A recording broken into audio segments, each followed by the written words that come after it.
Salam əziz 8-cilər, xoş gördük sizləri. Bugün sizinlə 8-ci sinif informatika dərsindən ilk mövzumuzun izahına baxacağıq. Birinci bölməmiz informasiya bölməsidir. İnformasiya bölməsində biz informasiyanın kodlaşdırılması, ikilik, 8-lik və 16-lıq say sistemləri, bir say sistemindən başqasına keçid, informasiyanın ölçülməsi mövzuları ilə tanış olacaq. Gəlin əvvəlcə ilk mövzu informasiyanın kodlaşdırılması mövzusu ilə tanış olaq. Əlifba nədir? Əlifba hərflərin müəyyən bir qayda ilə düzülüşünə deyilir. Azərbaycan tarixində hansı əlifbalar olub? Azərbaycanın tarixində biz bilirik ki, Orxon Yenisey əlifbası olub, sonra Kiril əlifbasından istifadə olunub, hal-hazırda Latin əlifbasından istifadə olunur. Azərbaycanın 2005-ci ildə tədavülə buraxılmış 5 manatlıq əskinasının arxa üzündəki yazı hansı əlifbaya aiddir?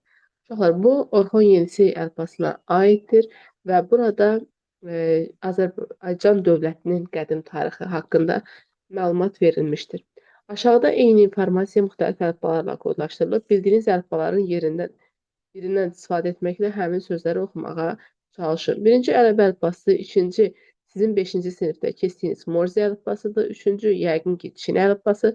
Dördüncü isə ikilik say sisteminin rəqəmlər vasitəsilə kodlaşdırmadır. Bu əlifbalardan hansı ilə tanışsınız? Biz Morze əlifbası ilə tanışıq və say sistemləri ilə tanışıq.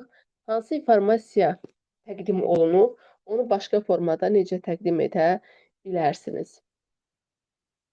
Sonra uşaqlar deyir ki, istənilən bir informasiyanı biz yadda saxlamaq üçün və onu müəyyən müddətdə sonra başqa bir yerə ötürmək üçün təbii ki, kodlaşdırırıq və eyni zamanda mühafizə etmək üçün, qorumaq üçün kodlaşdırırıq. Kodlaşdırma prosesinin tərsi də kod açma prosesidir.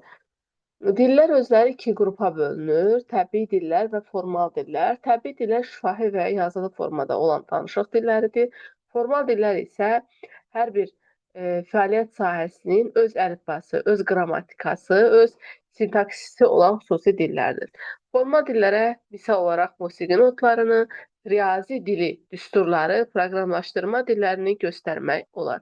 İstənilən dilin əsasında xüsusi sistemli simvollar, işarələr durur ki, həmin bu işarələr sisteminə də əlifba deyilir. İnformasiyanı bayaqda qeyd etdiyim kimi saxlamaq, ötürmək, yaxud da emal etmək üçün bir təqdim olunma formasında digərinə keçirilir. Buna da kodlaşdırma deyilir. Kodlaşdırma prosesinin tərsi isə dekodlaşdırma və ya kod açma prosesi adlanır. Araşdıraq öyrənək bölməsində bizə belə bir tapşırıq verilir. Aşağıdakı əlifbalarla bağlı cədvəl hazırlayın. Cədvəlin birinci sütununda əlifbaların adlarını, ikinci sütununda isə hər bir əlifbaya uyğun bir neçə hərfi göstərin. Morze əlifbası, ikilik say sisteminin əlifbası, ingilis əlifbası və Azərbaycan əlifbası. Şagird çiçək sözlərini bu əlifbaların hansı ilə kodlaşdırdıqda simvolların sayı az olur. Bu tapşırığı sizə ev tapşırığı kimi verirəm. Sonra öyrəndiklərinizi yoxlayın bölməsində informasiya nə üçün kodlaşdırılır? Formal dil nədir? Bu dillərdən harada istifadə olunur? Onlara misal göstərmək tapşırılır. Üçbucağın daxili bucaqların cəmi haqqında teoremi təbii və formal dillə ifadə edin.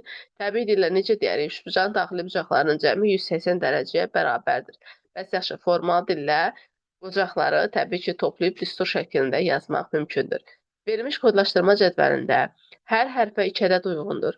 Birinci ədəd cədvəldə sütunun nömrəsini, ikinci ədəd isə sətrin nömrəsini göstərir. Həmin cədvəldən istifadə etməklə bu informasiyanı oxuyun. Bunu da rahat bir şəkildə oxuya bilərsiniz. Verilmiş kodlaşdırma cədvəlindən istifadə edərək əməksiz yemək olmaz atalar sözlərini kodlaşdırın. Bugünkü dərsimiz bu qədər. Dərsimizi izləyib tapşırıqları yerinə yetirməyi unutmayın. Ümid edirəm ki, dərsimiz sizin üçün faydalı olmuşdur. Sağ olun.